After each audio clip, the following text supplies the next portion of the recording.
We just started with 15th Adhyay, that is Purushottam Yoga, where Ashwath tree has been described, where Brahma is at the top, who is considered as the root, and the tree is upside down. So the tree depicts the materialistic world or the universe or the Srishti.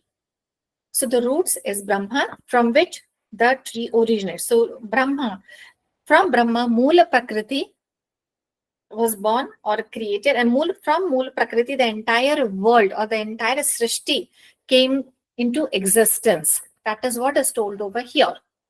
Then we also saw a very important concept, that is Vedavid. So Bhagwan told that the wise people speak of the indestructible Ashwath tree as having its roots above.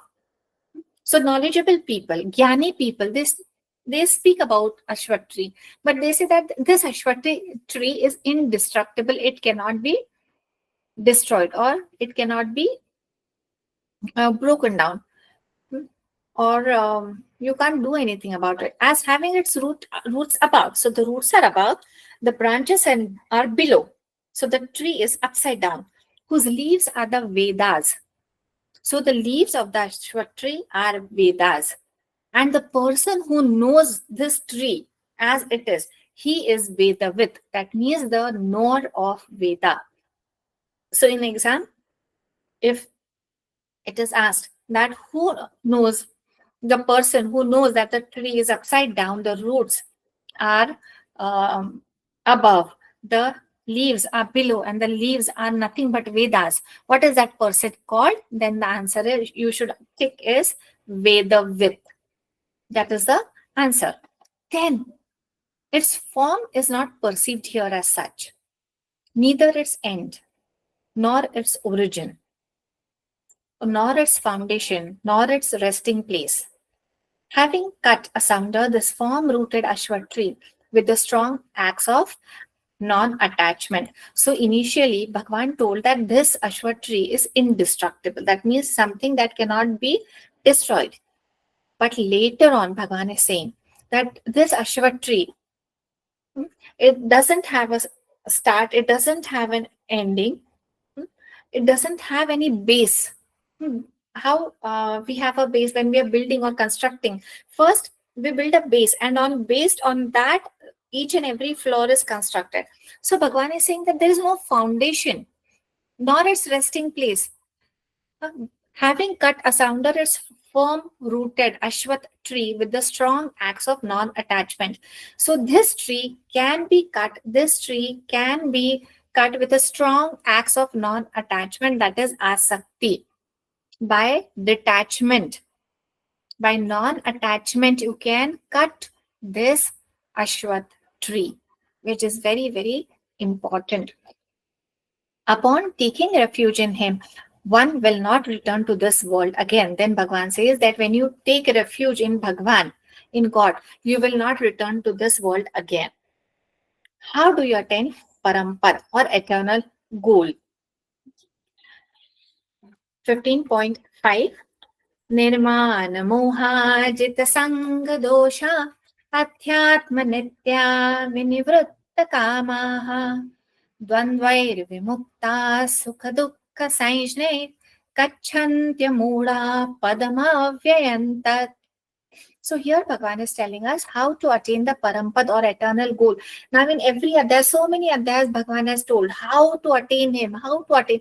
He's again telling us the same thing in different ways. He's giving us different paths or different avenues or different ways to attain Parampad. That is to attain God, to be one with the Brahma.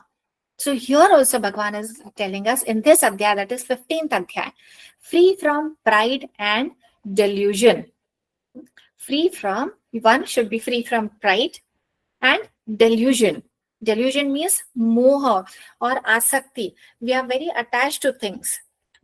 So you should be free from that. Pride, you should not have that ego in you. Victorious over the evil of attachment. You should win over attachment. That means When you win over the evil of attachment, that means you are detached from everything. You are free from attachment. You are not attached to anything. Dwelling constantly in the self. When one is focused constantly in self, self means God, is constantly with the God, in the thought of God, their desires having completely retired. Then what happens? Such people, their desires, they're free from desire. They don't have any desire at all. They're free from the pairs of opposite, such as pleasure and pain. So they're free from pleasure and pain. Nothing makes them happy, nothing makes them sad or unhappy. They're free. So they're balanced. The undiluted reach that goal eternal. So such people, they reach the parampad or they attain the parampad. So here again, Bhagwan is telling that one who is free from pride, from delusion, from sanga, that means attachment, and who is constantly adhyatma nitya. Adhyatma nitya means constantly thinking about God, is completely devoted to God. He's free from karma. That means he's free from the desires. Such person who is free from pleasure and pain, sukha dukkha, for him, sukha dukkha both are same. In every situation, his mind or his mental state is same. What happens to us? A little thing happens which is not according to us, we become angry or sad. A small thing happens, we attain something or we get something, we are very happy. So our mind is constantly like a pendulum. It is moving constantly. Either we are happy or sad, happy or sad. But here Bhagavan is saying that this person is free from that. He's balanced. No matter what happens, he is in the balanced state. Such a person, he attains the eternal goal, that is the Parampad. Then Bhagwan in the next shlok, he tells us, Na tadbhasayate suryo, na shashanko na pavakaha, yad gatva na nivartante, tadhama paramam mama. So here Bhagwan is telling that nor does the sun shine there. So how is that Parampad? Once a person attains parampad, then how is the parampad? Like here, how, if someone asks us, okay, how is the world? How is the place where you live in? We will tell that, okay, in the morning, the sun rises. Then in the night, the sun sets. We see the moon. There are stars in the sky. Then there are trees, there are plants, there's that. And we will describe the beautiful garden, there is water, there is ocean. So we describe our Srishti or our universe, the place where we live in. Here Bhagwan is describing the Parampad. How is that Parampad? So Bhagwan is telling that there is no sunshine there. There is no moon, no fire, to which having gone, they return not. That means when one goes or reaches that Parampad, they don't return. They stay there. They become a permanent member, that we can say. Such is a place which is my supreme abode. So, how is the supreme abode or the place where Bhagwan resides?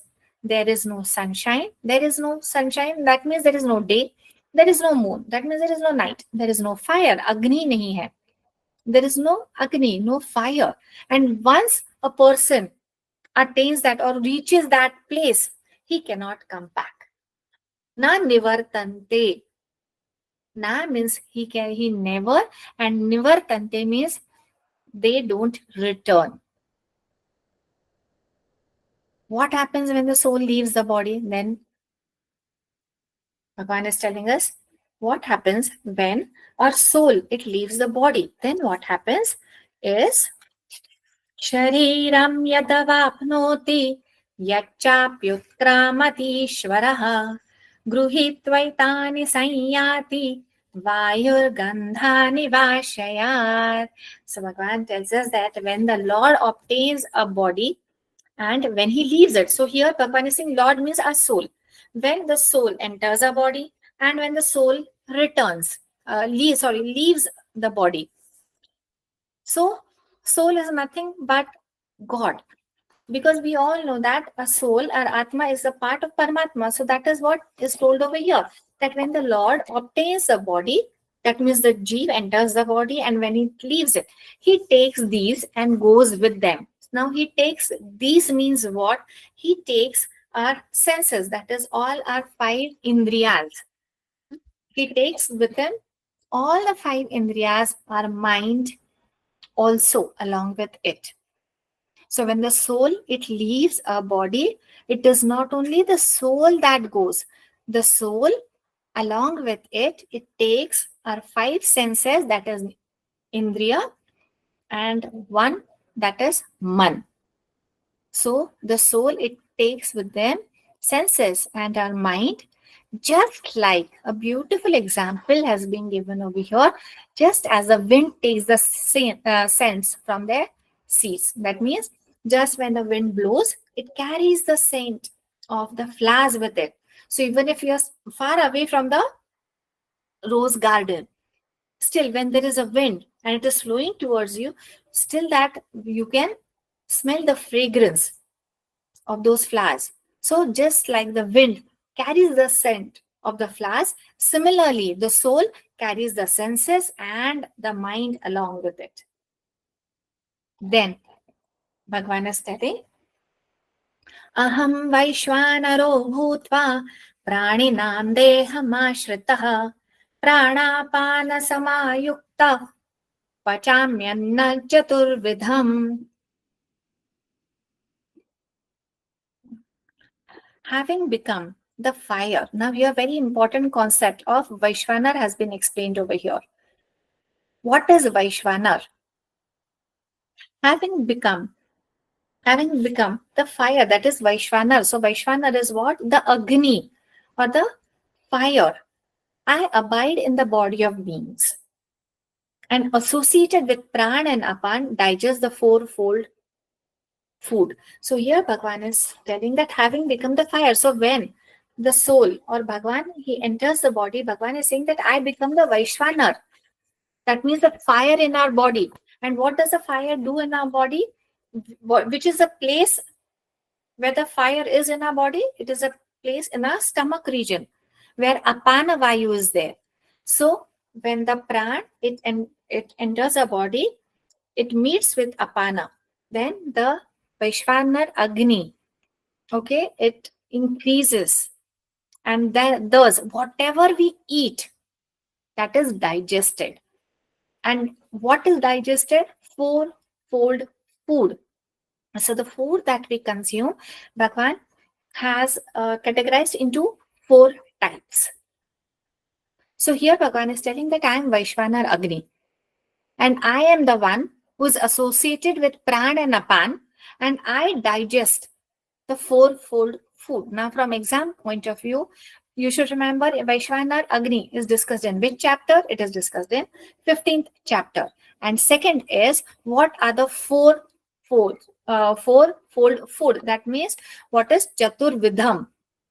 Very important. This word Chaturvidham, that is fourfold fruits. That means four types of food. So Vaishvana here, the eternal reality is indicated as that mighty life, which when pulsating through the body manifests itself as a digestive fire. So here Vaishvana means it is indicated that our life, that means we inhale the prana, the air that we inhale, it pulsates, or it moves, or it spreads throughout our body. But here, it is said that it manifests itself as a digestive fire, which is called as a Vaishwanar, which assimilates all the food that we take in. So Chaturvidham means four types of anna or food. Chatur is four, Vidham is food. So four types of food. Chaturvidham means four types, and anna means food. Food is categorized into four types. The first is bhojya. So now what comes under bhojya? The food that we chew, such as bread, chapati, even sabji. Rice. So everything that needs to be chewed and then swallowed, that is called as bhojya. You have to remember this, very important from exam point of view. So bhojya is something that we have to chew and then swallow. Second type of food is peya. As the name suggests, it is to be just, you have to drink it or you can just swallow it. The liquid or semi-liquid like juice, milkshake, which you just have to drink or swallow it. That comes under peya. Then third type of food is kosher. Kosher means foods that are sucked, such as sugar cane. So when we break sugar and we have to suck it. The juice, we suck the juice. Even amla, actually, we suck the juice. Then is layer.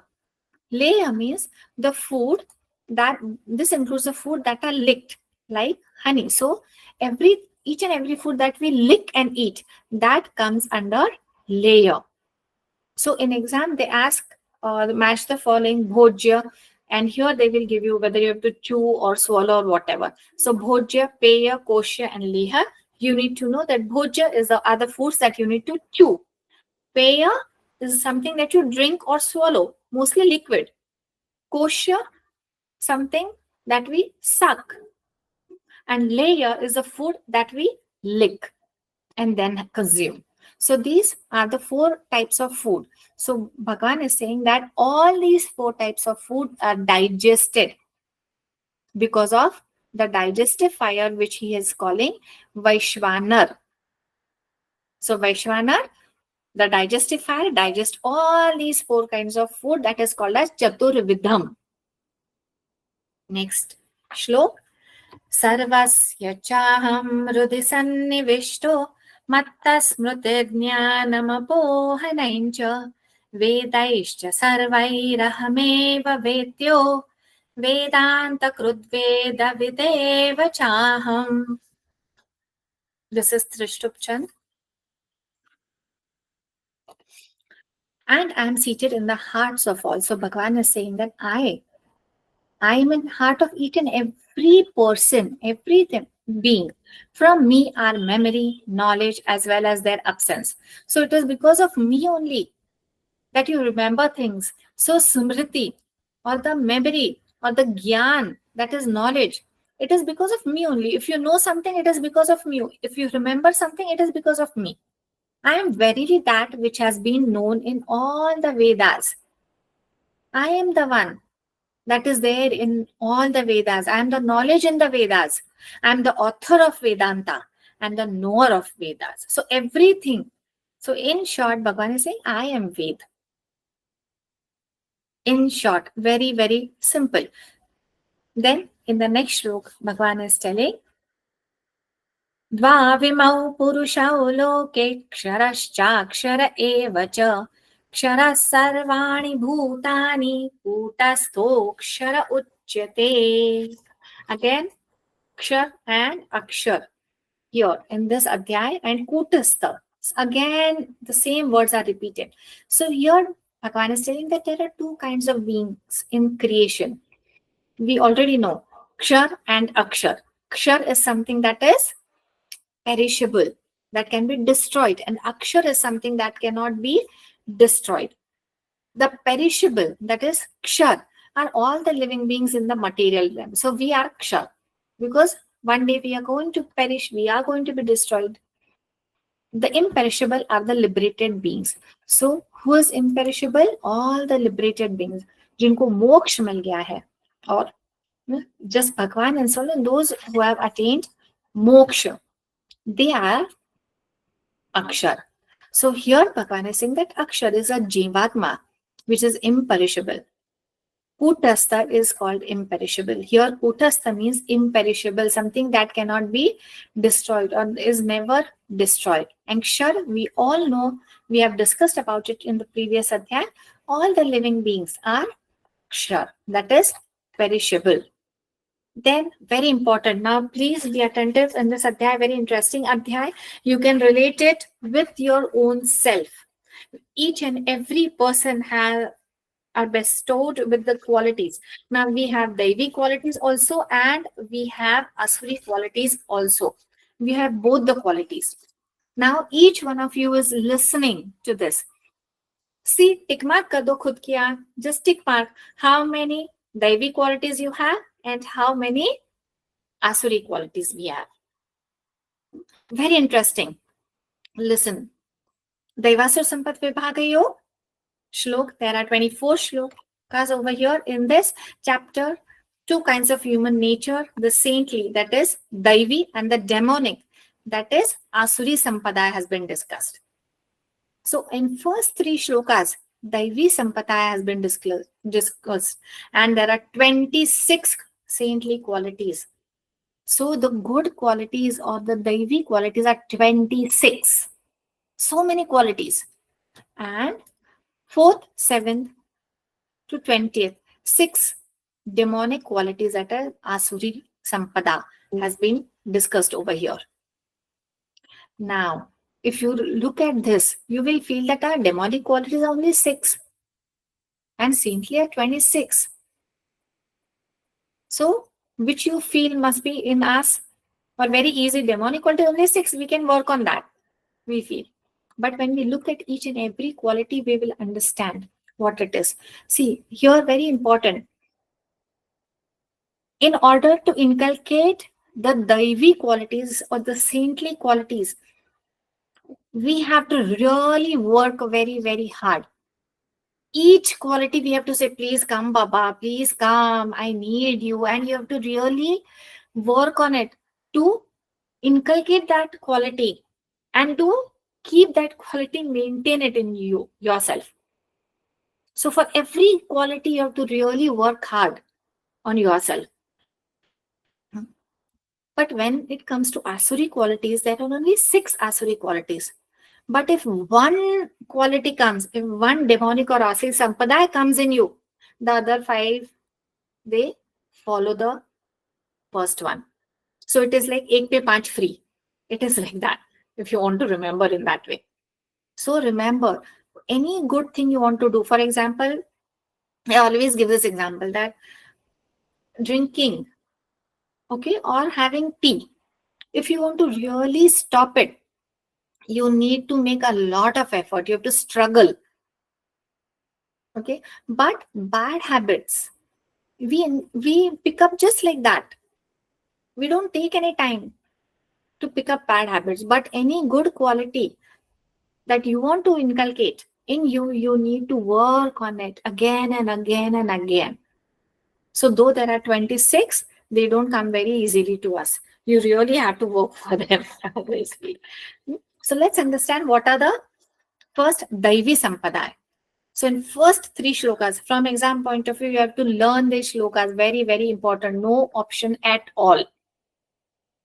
Shri Bhagavan Uvacha Abhayam Sattva Samshuddhir Jnana Yoga Vyavasthitihi Danandamascha Yajñascha Swadhyayastapa Arjavam Ahimsa Satyam Akrodhastyaga Shantirapaishunam Daya Bhuteshvalo Luptvam Mardavam Rira Chapalam Tejah Kshama Dhrute Shaucham Adroho Nati Manita Bhavanti Sampadam Daivim Abhijatasya Bharata. So let's look at the 26 qualities. You have to learn these 26 qualities, and the best way to learn and remember it is to learn these 3 shlok. So first, Abhay. So what are the 26 Daivi qualities or the divine qualities? Let's understand them. Abhay, that means fearlessness. So fearlessness in a good way.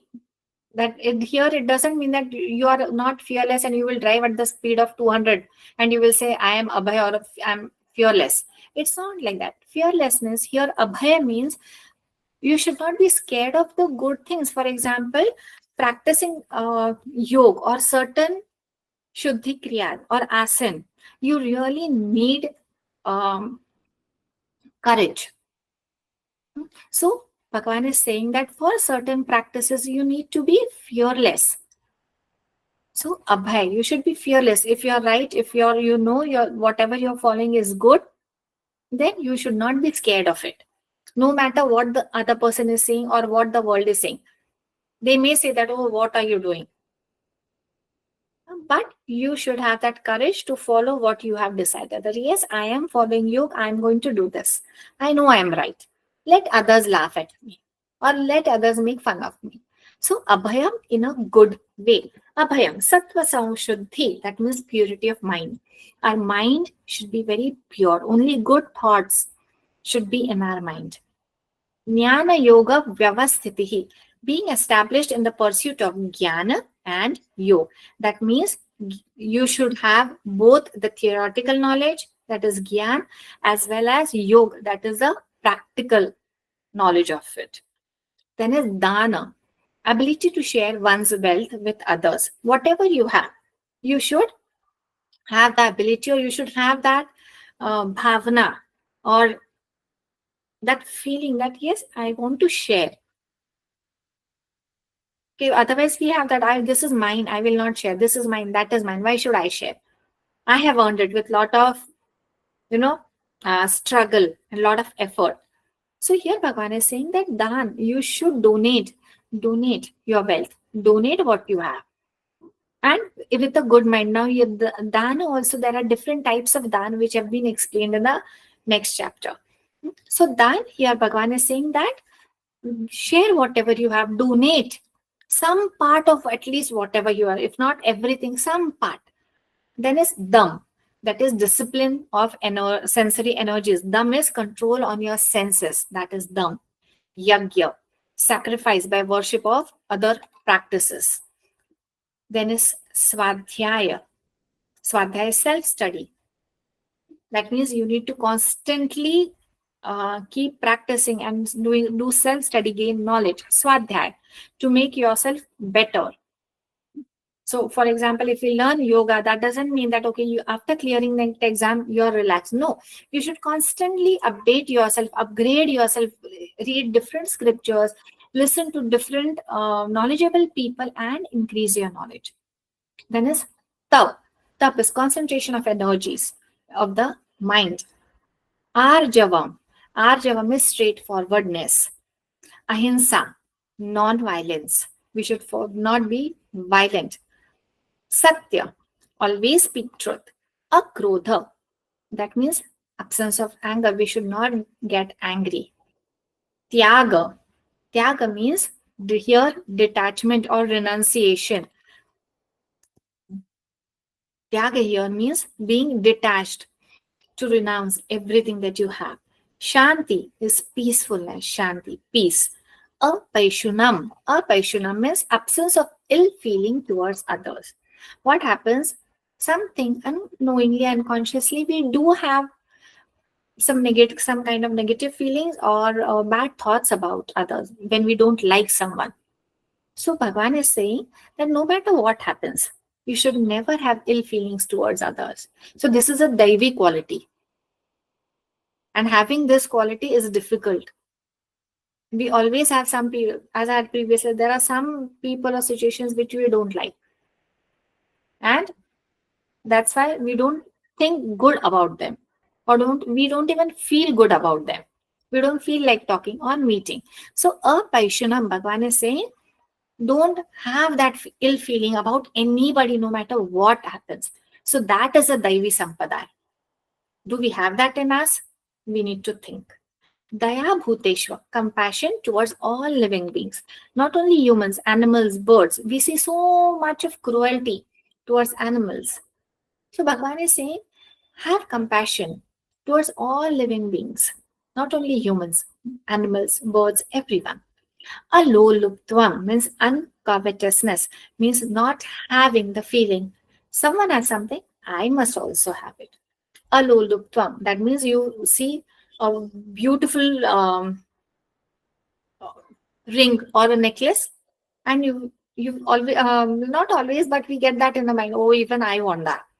You see something nice in their house, a beautiful someone has purchased a beautiful sari or something.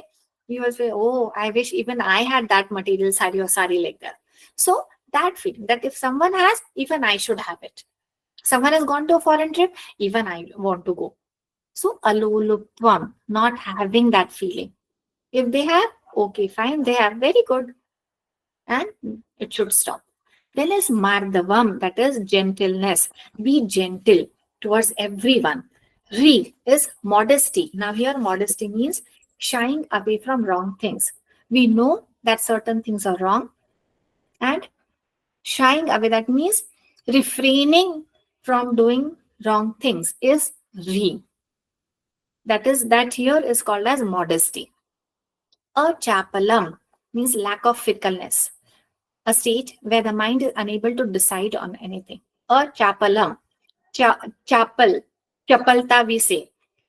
So chapalta means what? Very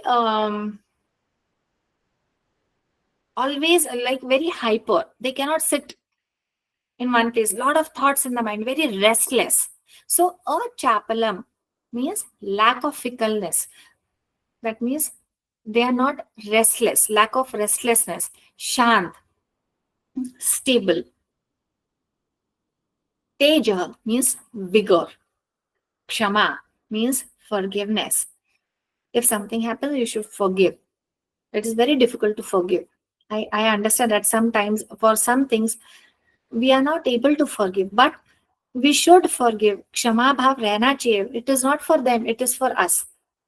Because it is a Daivi Sampada, it's a good quality. When we forgive someone, we feel light. Otherwise, we carry the burden. They don't carry any burden. It is we who carry burden. It is we who are disturbed. So, Kshama. Then is Dhruti. Dhruti means fortitude.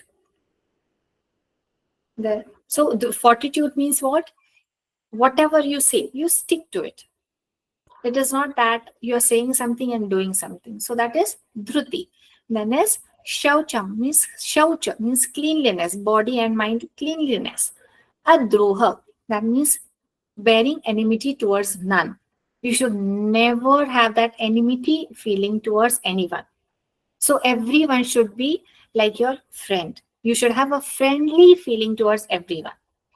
Anati manita, expectation of honor. Don't expect honor. Don't expect respect from anyone. If you get, fine. If you don't get, fine. As I told you, I'd given you example in the starting only that you cook something or you do something for your guests, you feel that okay, they should appreciate you. So don't. Or if you donate something to someone, you feel that okay, they should appreciate. Or politicians are big people, they donate and they expect they should their photo should come in the paper or in the media, or they should be awarded. So don't expect that. Anati manita. Don't expect any honor. So these are the 26 Daivi Sampadaya. We'll quickly just finish off this shlok and then we will stop for today. Dambho dalpo bhimanascha krodha parushyamev cha ajnanai cha bijatasya pata sampadamasurim. Bhagavan here is saying, O Path, that means O Arjun, the qualities of those who possess a demonic nature. Who are those who possess demonic nature? What are the qualities? That is what Bhagavan is telling over here. So Bhagavan is saying, Damba. Damba means hypocrisy. So hypocrisy means what? You have something in mind, but or you don't like someone, but on the face you're talking very nicely to that person. As soon as that person leaves, then you again start talking, oh no, she's like that, or no, I don't like her. She does that and she does that. So that is hypocrisy. You have something else in mind and you portray something different. That is damba. Then is darpa. Darpa is arrogance. So we should having arrogance in us is a asuri sampada, demonic quality. Abhiman. Abhiman is over here means conceit. Then is krodha. Krodha means, as we know, krodha is anger. Parushya. Parushya means harshness. That means whenever Parushya means at times we are very stern in our talking, या हम लोग बोलते हैं ना कठोरता से बोलते हैं, हम बात करते हैं, very rude in our speech, या अविवेकी हम लोग बोलते हैं. So that should not be in you. Whenever you are talking, talk politely. So being harsh or rude is, or that is called as parushya. Agyana means ignorance. So these are the 6 qualities that are asuri sampada, yeah, demonic qualities. What are they? Dambha, darpa, abhiman, krodh, parushya, and agyan. Dambha, darpa, abhiman, krodh, parushya, and agyan. These 6 are the demonic qualities. So 26 are the Devi qualities and 6 are the demonic qualities. Now make a list of both and tick mark which quality we have. And also today, before you go to sleep, decide on one quality, Devi Sampadaya, that you want to inculcate in yourself. That decide that, okay, this is something that I want in myself and I am going, from today, I'm going to work on it. It can be any one quality.